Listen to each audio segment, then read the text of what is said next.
प्रेक्षक हो, उपजीविकेसाठी आपण वेगवेगळे व्यवसाय करतो, पेशे स्वीकारतो, दॅट्स ओके. पण त्या उपजीविकेमध्ये जी आपली जीविका आहे, ज्याच्याकरता आपण जन्माला आलो, जिथे आपल्याला खरा आनंद मिळतो, ते शोधण्याचं भाग्य फार कमी लोकांना लाभतं. त्याचं सायन्स तर आपण वर्षानुवर्ष काम केल्यानंतर पारंगत करतोच, पण त्या उपजीविकेत ज्यांना कला शोधता येते त्यांचं जीवन हे असं अनुबंधांनी स्वतःला अडकवून टाकतं. त्यांच्याकडे पाहिल्यानंतर मला आठवतं की 30-32 वर्ष रेल्वेच्या खडखडाटात चालणारा हा माणूस, पण तो किशोरीचा भीम पलास आणि भीमसेनचा तोडी किंवा राशीदचा गोरख कल्याण विसरला नाही, किंवा बगळ्यांची माळ फुले अंबरात बघताना त्याला वसंतराव आठवतात. हे त्याचं जे रसिकत्व आहे, ते रसिकत्व ही एक विलक्षण गोष्ट आहे. वेस्टर्न रेल्वेमध्ये काय किंवा सेंट्रल रेल्वेमध्ये काय, असे लोको पायलट शेकडो किंवा हजारो असतील, पण यांच्यासारखा हाच. त्यांच्या पुस्तकाला जेव्हा प्रसिद्धी मिळाली तेव्हा मला एअरपोर्ट या कादंबरीची आठवण झाली. ऑर्थर हॅलेची कादंबरी 70च्या दशकातली, आणि ती लिहिण्याकरता as the name suggest Arthur Hailey 2 वर्ष तब्बल फक्त आणि फक्त एअरपोर्टवर राहत होता, जेवत होता, माणसं निहाळत होता, परिस्थिती बघत होता, तिथली इमर्जन्सी हँडल करत होता, आणि त्या सगळ्यातून ती कादंबरी निर्माण झाली. खरं तर प्रवास प्रत्येकजण करतो, हे रोज करतात, पण त्यांच्यासारखी नजर क्वचितच एखाद्याकडे असते की ज्याच्यातून एखादा गणेश जन्माला येतो. Let's talk to Ganesh. नद्यांच्या काठावर नागरवस्ती उद्याला यायची. आता असं होत नाही. आता नद्यांच्या ऐवजी रेल्वे स्टेशनच्या जवळ अशी जाहिरात हाऊसिंग कॉम्प्लेक्सची सुद्धा केली जाते. बरोबर. किंवा म्हणजे आता हाऊसिंग शब्दालाच कॉम्प्लेक्स लावल्यानंतर काय बोलणार आपण, म्हणजे तिथेच कॉम्प्लेक्सची सुरुवात आहे खरं तर. पण it has become the life line. पण या लाईफलाईनमध्ये रोज 10 लोक उपनगरी रेल्वेखाली मृत्युमुखी पडताना दिसतात. एवढंच काय, तर अनेक ट्रॅकवर गाड्या लेट येतात, आणि या सगळ्याचे शिव्याशाप जर कोणाला मिळत असतील तर ते समोर असलेल्या रेल्वेच्या एकमेव माणसाला, आणि त्याचं नाव म्हणजे मोटरमन. या सगळ्या कोलाहलात तो गाडी चालवत असतो. आजूबाजूला झोपडपट्टी असते, त्याच्यावरचं अतिक्रमण असतं, शेकडो सिग्नल्स असतात. हे सगळं आजूबाजूला कोलाहल चालू असताना ही अशी जिंदादिली रसिकी कशी काय जपलीत? तुम्ही म्हटलात तसं पहिल्यांदा मी नद्यांवर सांगतो की मी पश्चिम रेल्वेमध्ये गाडी चालवतो, आणि मुंबई ते अहमदाबाद 500 किलोमीटर अंतर आहे. म्हणजे माझं मूळ गाव सोलापूर, ते 500 किलोमीटर आहे, आणि ते अंतर मी रोज जातो आणि येतो. असं ते गेली 35 वर्ष मी करतो आहे. आणि आमचे आई बाबा निघायचे किंवा तुम्ही कोणी निघता तर 3 महिने अगोदर तिकीट काढा, मग ते बेडिंग, सामान, तयारी. मी त्या एका छोट्या बॅगवर रोज जातो आणि येतो. तर त्या 500 किलोमीटरच्या प्रवासामध्ये 16 नद्या मी ओलांडतो. मुंबईहून सुटलो की 16 नद्या ओलांडतो. हे मिठी नदीला नदी म्हणत नाही आपण, पण पुढे गेलो विरारच्या पुढे तर ती वैतरणा लागते पहिल्यांदा, आणि वैतरणाचे 2 मोठे ब्रिज लागतात, आणि त्याच्यावरून आम्ही पार होतो गाडी. आणि माझ्या वाचनाचा प्रवासात मला हे वाचलं होतं मी की पांडव जेव्हा म्हणजे तो शेवटचा जो सगळा युद्ध संपल्यावर गेले तेव्हा त्यांनी वैतरणा ओलांडून ते स्वर्गारोहणाला गेले, आणि विशेष तऱ्हेनं तरुण जाणं ती वैतरणा, असं ते सगळं ओलांडून गेलेले आहेत. आणि मी रोज वैतरणा ओलांडतो, पण मला काय अजून मोक्ष मिळाला नाही आहे. पण त्या प्रवासात मी असतो, मला असं वाटतं की कुठेतरी एक ती तार माझ्याशी जुळून येईल. आणि खूप नद्या मी ओलांडतो. म्हणजे कावेरी दिसते, माझ्या आजीचं नाव कावेरी होतं. कावेरी आली की मला खूप एक्साइटमेंट वाटते. पूर्णा गेली की मला गोनीदांचं पूर्णामाईची लेकरं आठवत होतं. नर्मदा ओलांडतो तेव्हा मी ते एकदम शहारून जातो, कारण नर्मदेला मी लोक पैसे करून त्या पौर्णिमेत बघायला जा, बेलाघाट, मी ती रोज नर्मदा वेगवेगळ्या रूपात बघतो. आणि त्याची वेगवेगळ्या रूपातली अनेक दृश्य माझ्या डोळ्यावर आणि मनावर साठलेली आहेत. आणि त्या नद्या ओलांडताना मला त्या पाण्याचं इतकं ऑब्सेशन आहे ना उदयजी, तुम्हाला सांगू की मी बायकोला पण म्हणालो आहे, सखीला माझ्या, की कुठे जर सापडलो नाही तर पाण्याच्या दिशेनं शोध मला, कारण मी स्वतःला कुठेतरी झोकून देईन की काय. म्हणजे मी इंजिनमध्ये सुरक्षित असतो, पण मला त्या नर्मदेच्या ब्रिजवर गेल्यावरती, पुलावर गेल्यावरती कुठेतरी मी असा सावरून बसतो एकदम. मला असं वाटतं की मलाच माझे बंध सोडून मी झोकून देईन की काय त्या पाण्याशी. तर त्या पाण्याच्या अनुषंगानं रेल्वे पण वाढले, त्या रेल्वेचे मग ते नद्या, त्या पक्षी, ते झाडं. म्हणजे रात्रीच्या अंधारात मला आंब्याचा मोहर आलेला कळतो किंवा बुचाची झाडं फुललेली कळतात. तो माझा व्यासंग आहे, मला आवडतं ते. म्हणून मी स्वतः त्यातनं म्हणजे जे कळत नाही त्याच्या मागे लागायचं आणि जे कळलं ते मागे सोडून पुढे जायचं, हा माझा सतत अभिनय राहिला. किंवा त्याच्या हे सगळे शाळेतले संस्कार, घरातले संस्कार नाही, मी स्वतःच शोधलो. नाही कोणाचा संस्कार आहे शाळेला, तर शाळेनं मला काही नाही शिकवलं. शाळेनं मला तिरस्कार शिकवला मराठीबद्दल. कारण ज्या काळात आम्ही शाळा शिकत होतो शाळेबद्दल आणि मराठीबद्दल फार कमी लोक देतात. हो, त्याबद्दल यांच्यासाठी टाळ्या झाल्या पाहिजे. मला लोक सांगतात शाळेवर लिही, मला म्हणतो मला लिहायला लावू नका, मी वाईट लिहीन. कारण मला प्रचंड वाईट अनुभव शाळेचे आहेत. थोरो पण म्हणतो ना की मला माझं शिक्षण, माझं आयुष्य, मला शाळेमुळे माझं बर्बाद झालं आहे, असं थोरो पण म्हणाला. की माझं काय बर्बाद झालं, तर थोरोनी सांगितलं की शिक्षणाने माझी बर्बादी केली. त्यामुळे शिक्षण हा प्रकार मी ह्या लाईनवरच शिकलो, मला अनुभवाने शिकलो, मला असं वाटतं. Some people become big in life because they were educated. Jokes apart. तर ती म्हणजे तो तुम्ही म्हणत होता मग तो मुद्दा झाला. त्याच्यानंतरचा मुद्दा नद्या ओलांडतोच, नद्यांवरून गाड्या जातात. आता तुम्हाला माहीत नसेल सांगतो की एक मोठा ब्रिज नर्मदेवरती बुलेट ट्रेनसाठी बनतो आहे. त्यासाठी मोठ्या मोठ्या स्थापत्य आणि त्यातल्या अभ्यासक लोकांना बोलून त्याचा अभ्यास केला जातो आहे की एवढं वजन आणि एवढा वेग त्या गाड्यांना पेलवणारा तसा ब्रिज तयार करणं सोपी गोष्ट नाही आहे. आज मला लोक म्हणतात की गुजरातचं तू खूप कौतुक करतं, पण गुजरात कौतुक करण्यासारखंच आहे. तुम्ही तिथले रस्ते बघाव. आमचे डोंबिवलीत आमचंच राज्य असताना सुद्धा ना, माझ्या 3 पिढ्या गेल्या रस्ते म्हणत, अजूनही रस्ते झालेले नाही. आणि गुजरातच्या गल्लीबोळामध्ये इतके छान रस्ते आहेत, तुमच्या पोटातलं पाणी हलत नाही. हो, नर्मदेवरती 125 किलोमीटरचा 200 किलोमीटरचा एक्सप्रेसवे आहे रोडचा. रेल्वेचा 1915 साली आणलेला ब्रिज आहे, त्याच्यावरती ते सगळे रेस्ट्रिक्शन्स आहेत. पण असे रोड आणि असं सगळं खूप टेक्नॉलॉजी वेगळ्या तऱ्हेने येते, लोकल. आणि त्याच्यामध्ये तुम्ही म्हणाला की माणसं, 20 वर्षात 51,000 माणसं मुंबईत मेलेली आहेत अपघातांमध्ये. तो विषय कुठेतरी येईल नंतर माझ्या म्हणजे बोलण्यामध्ये. तर संस्कृती आजकाल म्हणजे स्टेशनच्या अनुषंगानंच वाढते आणि पृथ्वीच्या 24 प्रदक्षिणे इतकं अंतर भारतीय रेल्वे रोज पार करते. हा 4 वर्षापूर्वीचा डाटा आहे, आता ते वाढलंच आहे. मोटरमन म्हणजे वेळे याचं काही भान नाही, इरेग्युलर शिफ्ट्स, इरेग्युलर लाईफस्टाईल, या सगळ्याचा एक शारीरिक आणि मानसिक ताण येत असणार. या सगळ्याचा शरीरावर परिणाम होत असणार, मनावर परिणाम होत असणार. काय परिणाम होतो? वाचन आणि गाणं. म्हणजे मला हे वाटतंच नेहमी, मला लोक म्हणतात ना की मला सवड मिळत नाही, आवड आहे पण मला वाचायला मिळत नाही. मी कुठे कुठे कोपऱ्यात बसून लिहिलंय हो हे माझं पुस्तक. वा. मी अहमदाबादच्या त्या बाहेर जातो. अहमदाबादला माझं रनिंग रूम जिथे आहे, जिथे आम्ही रेस्ट करतो, त्याच्या बाजूला मजार आहे. आणि त्या मजारमध्ये पर्टिक्युलर अमावस्येच्या दिवशी वगैरे खूप ते अंगात आलेली सगळी माणसं आणि त्यांचं ते उतरवणं वगैरे असं काहीतरी, आणि खूप गोंगाट असतो. मी एकमेव माणूस होतो की कंप्लेंट करायचो की मला त्रास होतो याचा. तर मला म्हणायचे, अरे 150 माणसं झोपली आहेत, तुला का त्रास होतोय? टेस्ला नावाचा शास्त्रज्ञ होता ना, त्याला माशी जर टेबलावर बसली ना, त्या आवाजाचा पण त्रास व्हायचा. हो, माझी तरलता तेवढी असल्यामुळे मला त्रास व्हायचा. मग मी मंदिराच्या कोपऱ्यावर ना कुठेतरी जाऊन असा बसून ना खोपच्यात बसून लिहायचो. तर मी रनिंग रूमच्या कोपऱ्यात बसून लिहिताना मला माणसं विचारायचे, अरे वो कंप्लेंट लिख रहा है क्या? कारण रेल्वेत लिहिणं म्हणजे कंप्लेंट, त्याच्या पलीकडे काही नसतं. वो जरा मेरा फ्लश नहीं चल रहा है, मला लिहायची चिंता, त्याला हागायची चिंता, करायचं काय?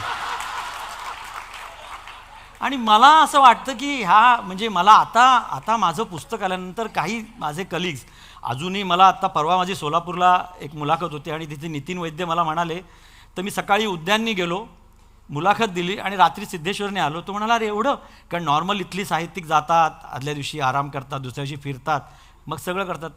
एवढ्या वेगानं आलास आणि वेगानं चाललास, म्हणजे तुला सुट्टी नाही मिळाली का? म्हटलं माझ्या रेल्वेमध्ये, म्हणजे तू ब्रँड अँबॅसेडर आहेस रेल्वेचा वगैरे. म्हटलं त्या रेल्वेला अजून तरी खबर लागलेली नाही की त्यांच्याकडे मी आहे. गंमत सांगतो, माझं बँड्रा, आता मी वेस्टला आहे, ईस्टला माझी जन्मभूमी आहे, कर्मभूमी आहे रेल्वेची. आणि त्या लोकांना खबर नाही की आपला माणूस इकडे आहे आजही, कारण ती माझी जमीन आहे. तिथून मी उठलो आणि मी आज इथे आलो आहे. हे स्वयं आणि उदयजी ह्याच्यामुळे मी तुमच्या समोर आलो आहे. तर माझं लेखन वाचन मी स्वतःलाच पोटाच्या तिडकीनं जेव्हा तुम्ही काय करता तेव्हा समोरच्याच्या काळजापर्यंत पोचतं हे माझ्या लक्षात आलं. आणि मी ते करत राहिलो, मी सतत शोधत राहिलो माझं वाचन. आणि मला लक्षात आलं की हा त्रासातनं बाहेर निघाला. म्हणजे मी नेहमी, माझे मित्र आता ज्यांना कळलं की मी पुस्तक लिहिले ते म्हणतात की ते गाडी चालवत न्यायचे त्रिडाऊन, म्हणजे गोल्डन टेम्पल मेल अशी घेऊन जायचे बरोड्यापर्यंत 400 किलोमीटर, आणि त्यांच्या मागे माझी गाडी असायची. पूर्ण रात्रभर आम्ही गाडी चालवायचो. आणि तो म्हणायचा, आता म्हणतो मला की अरे मी गाडी चालवून गेलो की बरोडा रनिंग रूममध्ये झोपायची जागा शोधायचो आणि तू वाचायची जागा शोधायचास. कारण तो मी कॉर्नर बघायचो की माझ्यामुळे कोणाला त्रास होत नाही ना, कारण माझा उजेडात मी वाचायचो. रेल्वेत ना असे छोटे लाईट असायचे पूर्वी, ते पिवळे जे लाईट असतातच बल्ब. म्हणजे मार्केजला त्याची आजी सांगायची जेव्हा इलेक्ट्रिशियन त्यांच्याकडे यायचा काम करायला की ह्याच्या खिशात फुलपाखरं आहेत बरं का. आणि काही नाही करायचा, तो लाईट लावून जायचा आणि बल्ब लागला की त्याला फुलपाखरं झेपा जायची. तर ती फुलपाखरं माझ्या मनात आहेत असं मला नेहमी वाटतं. तो लाईट मला सापडला नाही. प्रेक्षक हो, काय तरलता आहे या माणसाच्या बोलण्यामध्ये. हा माणूस दिवसभर रेल्वे चालवत असेल याच्यावर विश्वास बसत नाही. धरू नको चिमटीत त्याचे अंग, धरू नको चिमटीत त्याचे अंग, आधीच दुखतोय त्याच्या पंखांवरला रंग. वा, इतकी तरलता आयुष्यात मिळणं याला एक भाग्य लागतं. आपण साधारणतः रोज एक 10 लाखाची 15 लाखाची, कोणी श्रीमंत असाल तर 40-50 लाखाची गाडी वगैरे आपण चालवतो. तुमची गाडी कितीची असते? एका राजधानीची किंमत साधारण 75 करोड आहे आणि वंदे भारतची 119 crore. Bullet train 60,000 crore bullet ट्रेनची किंमत आहे. 1,08 लाख करोडचं प्रोजेक्ट आहे बुलेट ट्रेनचं. तर 75,000 करोडची गाडी आहे राजधानी. वा. आणि ती गाडी मी रोज चालवतो. त्यामुळे ती चालवताना मला लागणारं प्रशिक्षण हे मला रेल्वे देत असते सतत. म्हणजे तुमच्या त्या टेक्निकल गोष्टीमध्ये म्हणतात त्या आजकाल IT मध्ये 6 सिग्मा जी सिस्टीम असते की 6 वेळा काय विचारलं की त्याचं उत्तर मिळतं. तर ती एक पद्धत आमच्याकडे पण राबवली जाते. जितकं कॉम्प्युटरायझेशन आमच्याकडे होतं तितकं भारतात मला वाटत नाही की भले कुठल्या कंपन्या बाहेरसाठी काम करतात, पण भारतीय रेल्वेसाठी जे काय कॉम्प्युटर आमच्याकडे वापरले जातात ती जे प्रशिक्षण आहे, तर एक मॉड्यूल आहे सतत ते तपासत राहण्याचं मॉड्यूल आमच्याकडे आहे. तेव्हाच ती गाडी हातात मिळते. गणेश, प्राण्यांच्या रेल्वेसमोर येण्यामुळं एखादा अपघात होतो आणि त्याच्यामुळे मोटरमन हळहळतो. पक्ष्यांच्या थव्यानं तो मोहरून जातो आणि नद्यांच्या दर्शनानं भारून जातो. हे सगळं ललित लेखक म्हणून ठीक आहे, पण हे असं मन इतक्या स्ट्रेसफुल जॉबसाठी ॲसेट की लायबिलिटी? मी ती ॲसेट बनवली. लायबिलिटी आहेच, त्रास तो होतोच.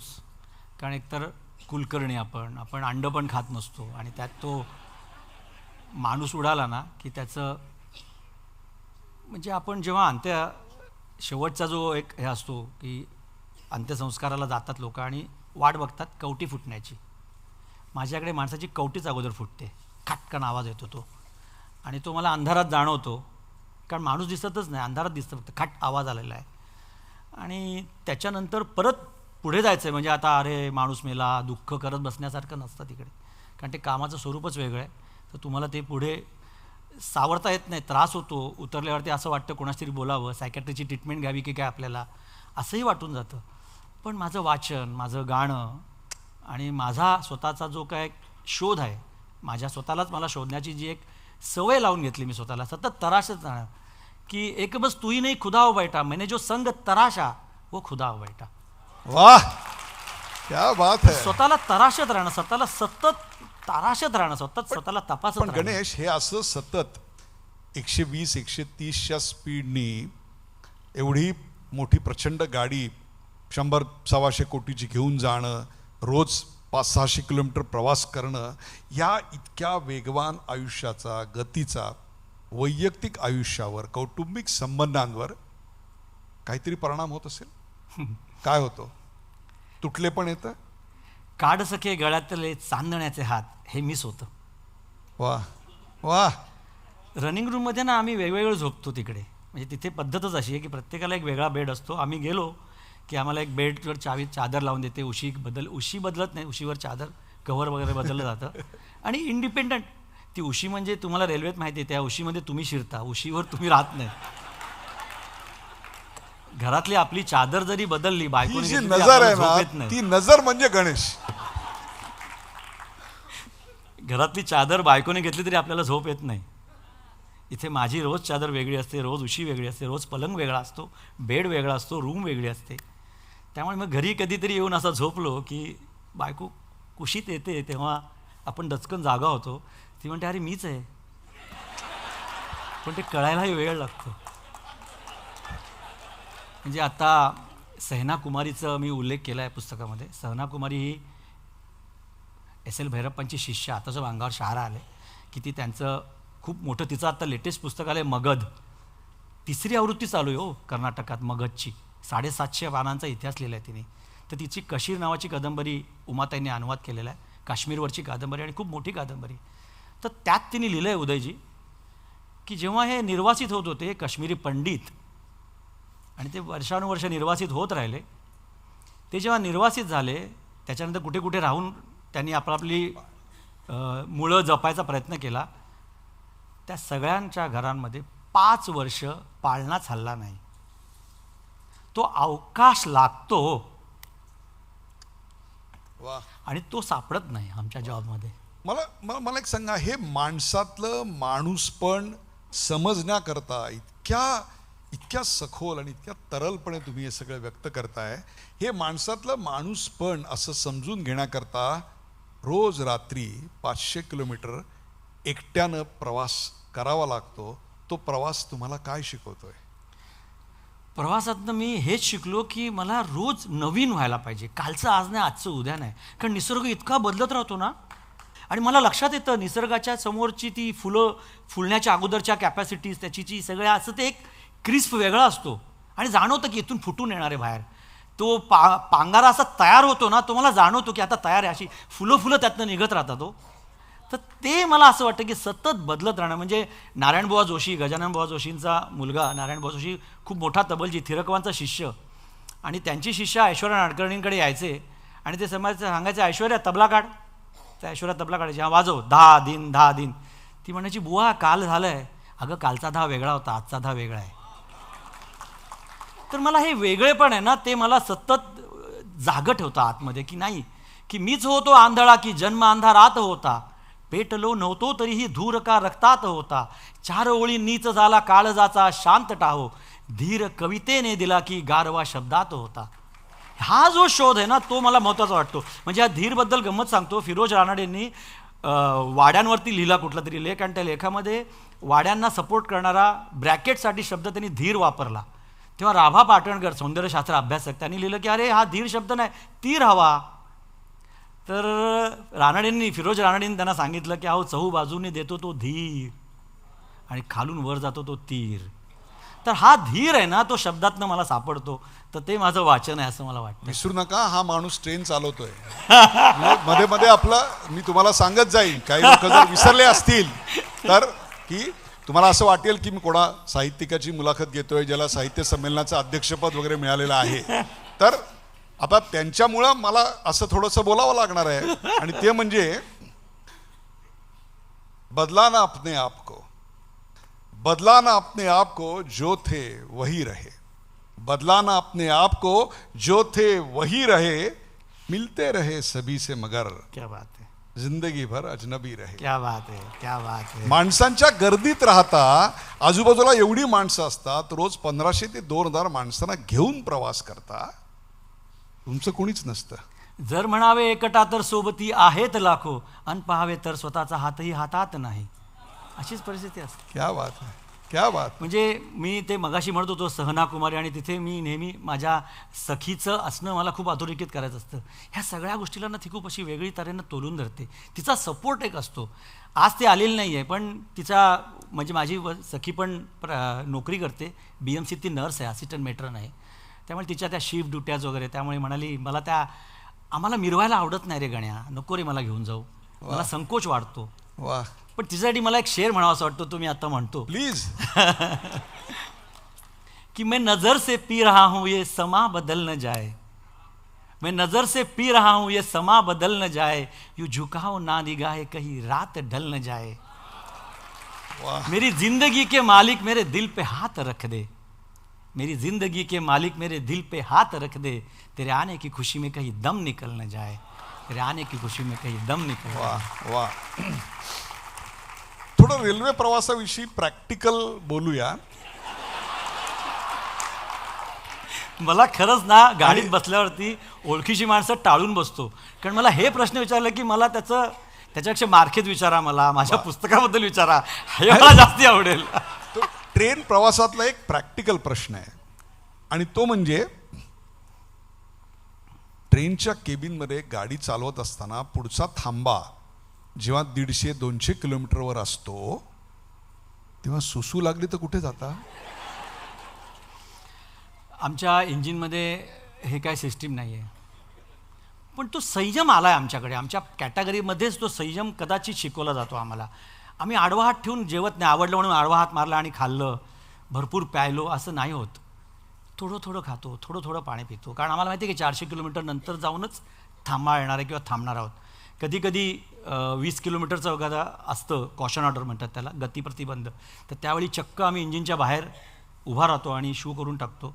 म्हणजे उशीर झाला तर ह्या सगळ्या स्वतःच्या देहधर्मासाठी वेळच नसतो.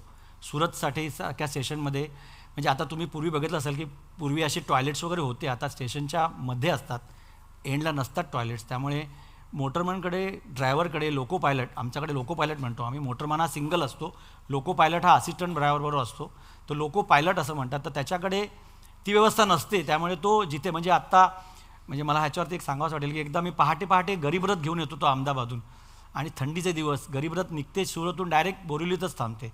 तर पालघरला ती आउटसाईड थांबली होती, कारण पुढून ती एक शटल निघते 124 बलसाड शटल, तर तिला पाहत असतो आणि मग माझी गाडी त्याच्या मागे निघते. तर मी आउटसाईड उभा होतो आणि त्यावेळी सगळ्या बायका अशा त्या मुलांना घेऊन जात असतात. ट्रॅक क्रॉस करणं हे आपल्याकडे नॉर्मल आहे हो, आपल्याकडे माणसांची किंमत नाही. आम्ही कितीही एज्युकेटेड झालो ना तरी आम्हाला कसं बिहेवियर असायला पाहिजे ह्याचं आम्हाला ज्ञान नाही. तो जाऊ देत, तो वेगळा विषय. आत्ता हेरम सर पण म्हणत होते तो वेगळा विषय. तर त्या अशा बायका जात असतात मुलांना घेऊन, आणि तर मी आता निर्लज्जपणे उभा राहिलो लघवी करायला. तर समोर ट्रॅकच्या पलीकडे, बरं का उदयजी, ट्रॅकच्या पलीकडे एक माणूस आला आणि मला शिव्या द्यायला लागला सकाळी. तर म्हटलं हा का कावला आहे माझ्यावर. नंतर बघितलं तिथे मंदिर होतं साईबाबाचं, त्याचं म्हणणं की हे भगवान आहे. अरे भगवान आमच्या बरोबरच आहे, आम्ही कुठे शोधणार त्याला वेगळा आता. म्हणजे तुझा माझा संबंध म्हणजे एक पत्ता जो तुलाही मिळत नाही आणि मलाही मिळत नाही, असाच आमचा परमेश्वराबरोबरचा प्रवास आहे हो. पण ते आता कोणाला सांगणार. मग त्यावेळी संधी मिळेल तिथे आम्ही ते व्यवहार उघडतो, पण संयम, आमच्याकडे संयम आहे, उगाच आडवं तिडवं खात नाही. एक प्रश्न प्रत्येकाच्या मनात आहे, आणि तो म्हणजे उपनगरी गाड्या असेल किंवा मेल एक्सप्रेस असतील, गाड्या लेट का होतात? 1300 गाड्या सेंट्रल आणि 1300 गाड्या वेस्टर्नला, अशा साधारण 2600 गाड्या दिवसाला चालतात.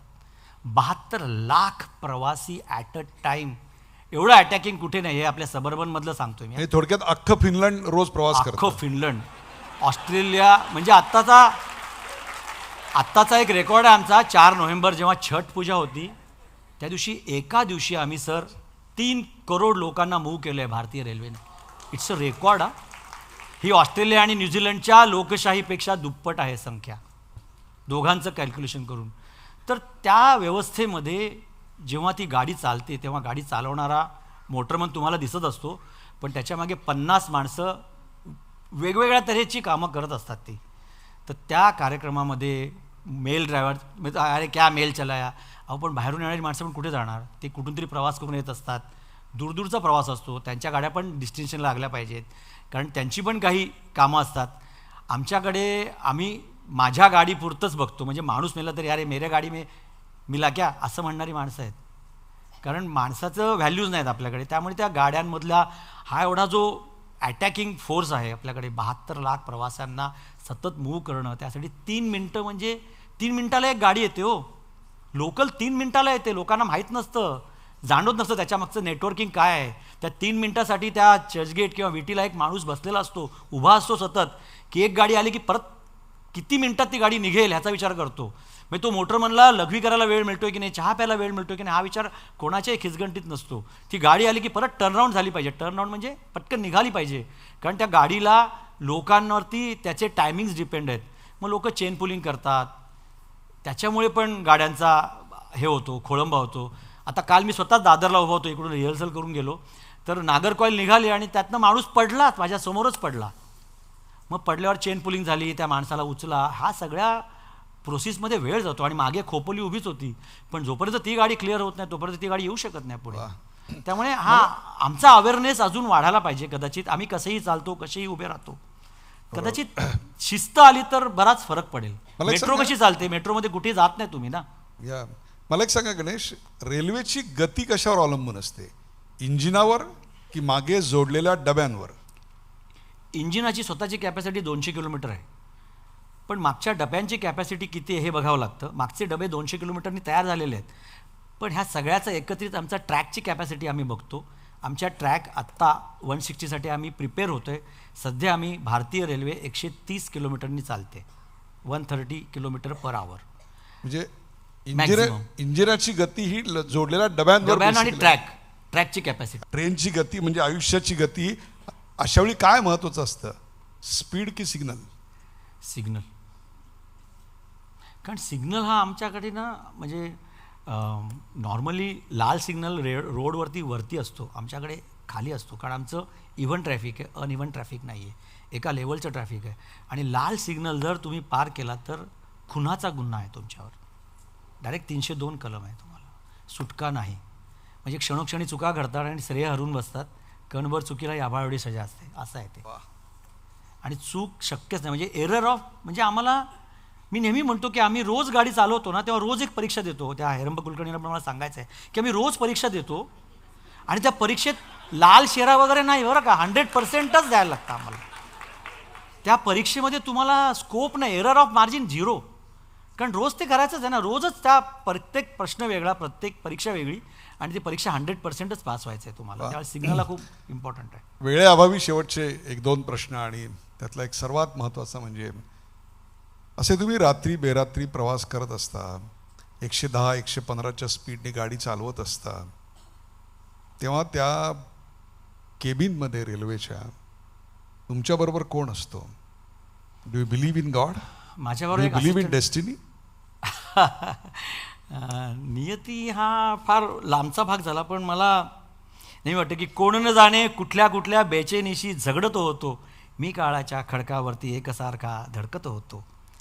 आण म्हणाली माझ्यासाठी काही हिरवी पाने, मी वाळूला ओलाव्याची कहाणी सांगत होतो. असं काहीतरी असतं. माझ्या बरोबरच्या माणसाचं ट्युनिंग माझ्यावर नसतंच. मी त्याला काहीच बोलत नाही की तू बस, मी बघतो माझी गाडी, मी बघतो माझं सगळं. मग मला कंटाळा येतो, झोप येते कधीतरी. असं होतं. वी आर नॉट सुपरमॅन्स, आम्ही सगळे सामान्य माणसंच आहोत. त्याच्यावरती ओव्हरकम करण्याची प्रॅक्टिस आम्ही स्वतःलाच करून घेतलेली आहे. मग मी उठून हलके असे तारे बघतो, छानपैकी आकाश, आभाळ. आभाळ घरावर माझ्या ताऱ्यांनी लहरून येते, मग जरा वाकता नाही डोळ्यातून वीज चमकते. ते मला आठवत राहतं. तर मी असं स्वतःला काहीतरी वेगळं गुंगवत राहतो. आणि स्पीड गाडी ती चालवायचीच आहे. म्हणजे 500 किलोमीटर जाण्यासाठी तुम्हाला 400 किलोमीटर आला, मला कंटाळा आला, मी उतरतो, असं नाही होऊ शकत. मला ते नाही, मला मी दमलो तू चालव असं नाही होऊ शकत. ते तिथपर्यंत जायचंच असतं. आणि मला हे कळलंय, म्हणजे आता 35 वर्षाच्या प्रवासामध्ये, की XYZ करायचंच आहे ना, मग रडायचं कशाला, हसतच करूया ना ते. मग त्यातले काही चांगले पॉईंट शोधत राहू. एक शेवटचा प्रश्न आहे, आणि तो प्रत्येकाच्या मनातला आहे, आणि तो म्हणजे रेल्वे आणि भारतीय चित्रपट यांचं अतिशय जवळचं नातं आहे. अनेक चित्रपट ह्या रेल्वेवर निघालेले आहेत, अनेक गाणी, अनेक प्रसंग आहेत. त्यातला आत्ता मला या क्षणाला आठवणारा प्रसंग म्हणजे दिलवाले दुल्हनिया. दिलवाले दुल्हनिया ले जाएंगे मध्ये तो शेवटचा सीन आहे, आणि शाहरुख त्या गाडीच्या डब्यामध्ये असतो, गाडी फ्लाट सोडत असते आणि काजोल धावत सुटते आणि त्याचा हात हातात धरते आणि ट्रेनमध्ये येऊन बसते. असा प्रसंग तुमच्या आयुष्यात तुम्ही कधी पाहिलाय का हो, मला सांगा. एकतर ह्याच्यावरती ना आता अशी म्हणतात आजची तरुण पिढी, अरे एडीला कळलं नाही का मागचा दरवाजा जवळ होता की.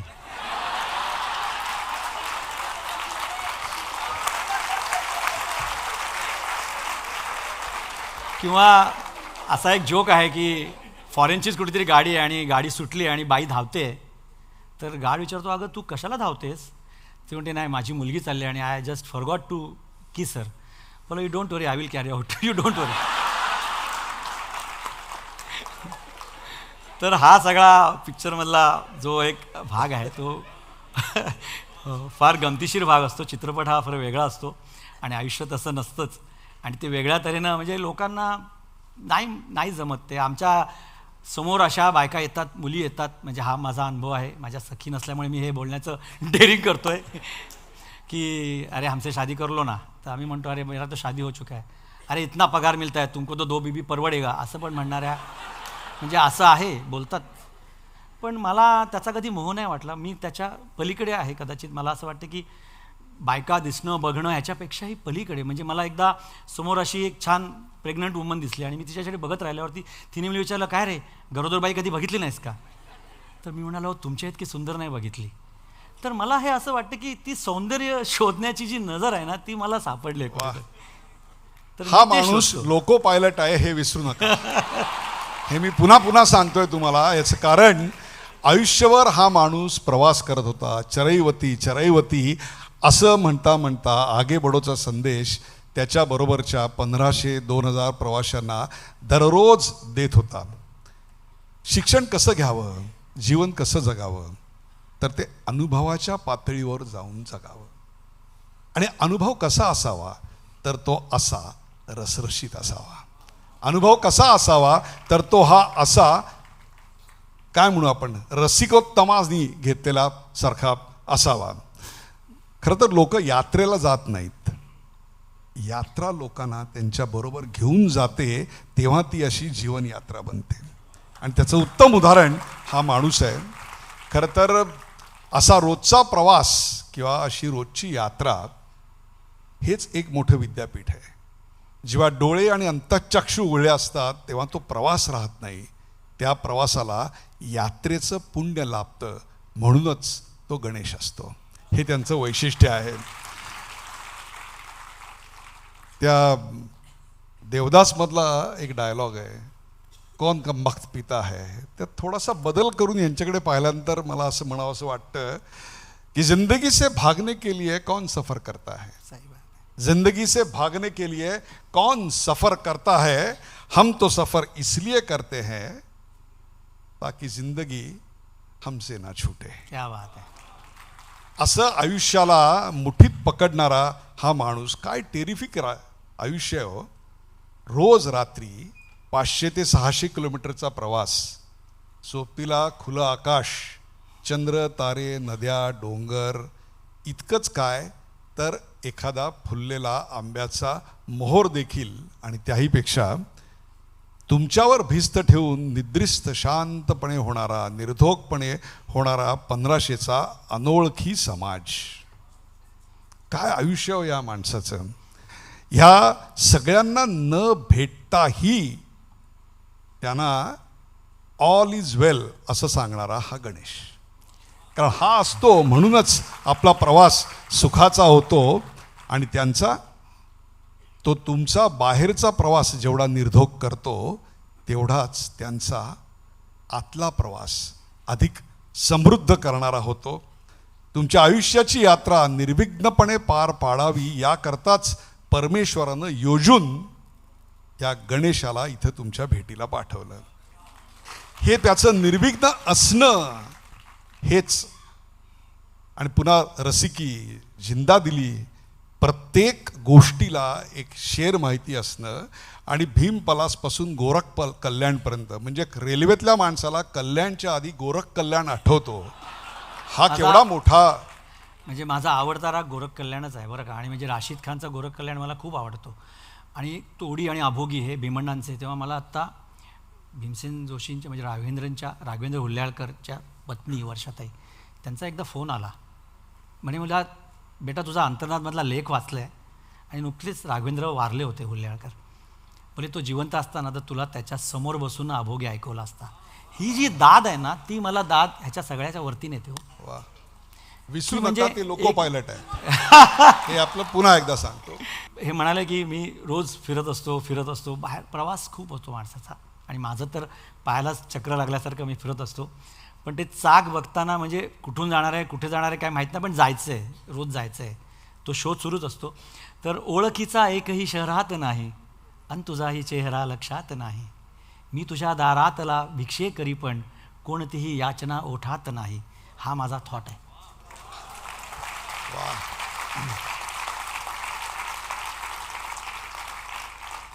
तर अशा या रोज यात्रा करणाऱ्या माणसाचं जीवनानुभवाचं दर्शन करणारं पुस्तक म्हणजे ऋणानुबंध. आपल्याकडे गाणं आहे, ऋणानुबंधाच्या जिथून पडल्या गाठी भेटीत शुद्धता मोठी. थोडासा बदल करून गणेशच्या आयुष्याचं सार काय असेल ना, ऋणानुबंधाच्या जिथून पडल्या गाठी, ऋणानुबंधाच्या जिथून पडल्या गाठी यात्रेत शुद्धता मोठी.